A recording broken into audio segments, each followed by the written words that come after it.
дар деҳаи гулободи ҷамоати деҳоти ба номи абдиаваз финоияи вусе ин мавзеъро сокинон бо номи манзартепа ном мебаранд. ин ҷо сари ҳар қадам сафолпораҳо нишона аз давраи таърихи гузаштаи халқи тоҷик ба чашм мерасанд. оиди манзартепа ривоятҳои гуногун ҳастанд. мегӯянд ки шоҳи улбук ба хотири духтараш манзар дар ҳамин ҷо қалъаи бунёд намудааст. ин қалъа дар он баландие ки кӯҳи гирдак ном дорад сохта шудааст. аз қалъа ва шаҳр нишона танҳо сафолпораҳо имрӯз боқӣ мондаанд.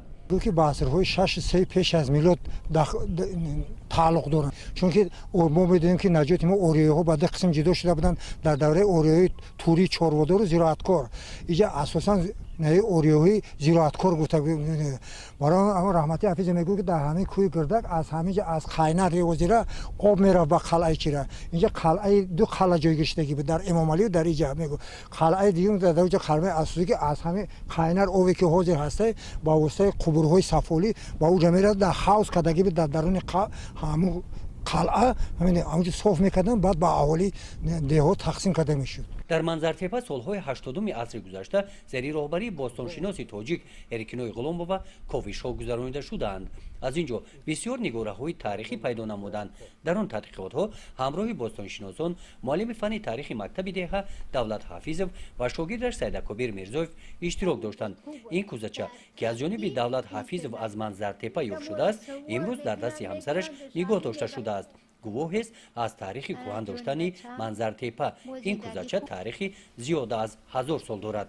инҷа мо солҳои 86 вақте ки мо муаллими ҷавон будем барои мактаб ҳафизов омада дар ҳамин ҷо мо кофткоҳии археологӣ барои музеи кишваршиносии мактаб мегузарондем. аз ин ҷо мо кӯзаҳо ёфтагим, кӯзаҳои хурди давраи кушониён қариб ҳатто ҳаминчора муаллим тахмин карда пешгӯӣ мекард аз давраи юнон давлатдории юнону бохтариҳо ҳаминчора мо ёфта дар музей бурда мактаб гирд оварда будем.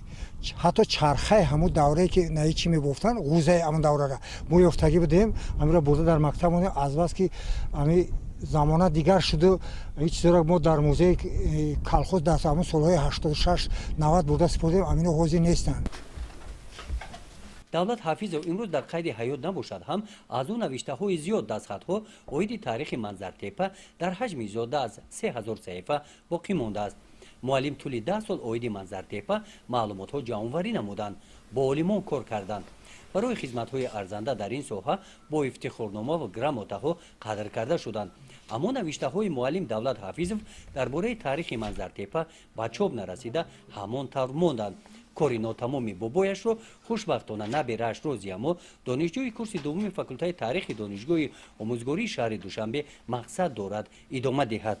он чизе ки бобоям яъне оғоз карда буд дар бораи китоби худ манзартепа албатта ки он ба эҳтимом нанасидааст ва ман ки давомдиҳандаи касби он кас ҳастам мехоҳам ки онро яъне این قصه ناتمام رو دوام دهم و تاریخ منظرتپای خودم رو در شکل یک کتاب با تمام تاریخچیان ناحیه وسطی یعنی تمام مردم پیشنهاد کنیم.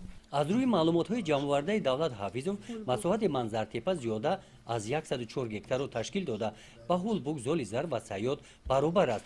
این شهر از 3 قسم عبارت بوده است. قسم یکم کوه گرده قلعه جای شاهنشین و قسم دوم شهرستان است. معلومات‌های دیگر در نوشته‌های معلم دولت حافظов هستند. امروز منظرتپا منظره زیبا و کشاد جای تماشا است.